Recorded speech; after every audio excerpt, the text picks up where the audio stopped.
what a space. It's massive, I'm jealous. Really jealous. I'll tell you what, it's not just the floor area as well, it's the volume, isn't it? Yeah, definitely. The ground floor would have originally been where the pies were packed and stored, ready for distribution. And upstairs was where the preparation and baking happened. I can see why you want to put your kitchen, dining and living space up here, because it's amazing. I think your big challenge really is you want it to feel like a cosy house, but you're talking about big volumes of space. So it's about how you do make it feel very warm and very cosy when it's this big. Without being lost in it as well. So it's the size of the dramatics without everything feeling lost. Oh, my God. Just look at that. I know. That's outstanding, that. Thank you. Yeah, this makes you feel a lot happier. I'll tell you what, that absolutely proves what you two can do. You've done it really simply as 3 distinctive zones in 3 architectural bays.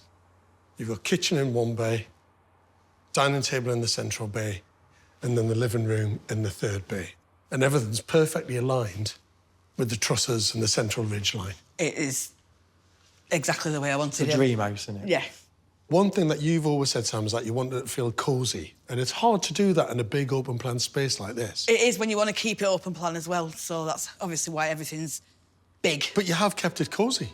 With Yeah. all the finishes that you've got, just softens the whole thing. I'm so impressed with what they've done. Sam, who had no experience as a project manager on this scale, and plasterer Jimmy have both pulled it out of the bag. You've done a beautiful job. Still a few little snags that we need to do, but apart from that, it is pretty much done now. Well, I mean, the plastering looks all right. Yeah. If that needs finishing off, I need to give it up. That was a lot of late nights. I mean, even last week, he was still plastering up here. I do not envy you plastering a ceiling like that and to make it so beautiful and smooth and get that lovely little radius curve there at the top on the ridge. It looks amazing, mate. Pff, hats off to you. Can we have a closer look at the kitchen? Yeah. Come on, let's do it. Now, I think you should have gone for a bigger kitchen myself. I probably could have, but I think this is big enough. Look at the size of it. But the space can take it. Oh, definitely. If it were any smaller, it would have been lost. So it had to be big. Everything in this house is going to have to be big. A lot of people just put one big rectangular island unit there. You've done this kind of U-shaped layout. Yeah, friendly rather than clinical, if you will. I'm very sociable in the kitchen, so I wanted it where it was open so you're still able to, like, cook and talk. I've genuinely never seen a layout like that before, and it's brilliant. Everything just looks like it's perfectly working with the proportions and layout of the old building. Yeah. She loves it, doesn't she? Yeah, She loves it. She's really good at it, though. You didn't even need me. You know. Nick, you had to help build it. She loves all this bit. I did the main bit, though. I paid for it. Can we have a look at the terrace? Yeah. Come, off to you. Love that.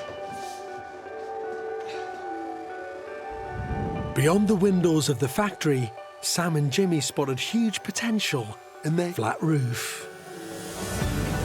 Now, it's a sophisticated sun trap, more reminiscent of a boutique hotel than a Victorian pie factory. Oh, it looks great, doesn't it? It is. It's a bit of luxury, isn't it? To have this as your proper urban roof garden. Yeah. It's amazing, You can actually. chill out on here, couldn't you? Yeah, Nice it's great. baking butter in the morning, coffee.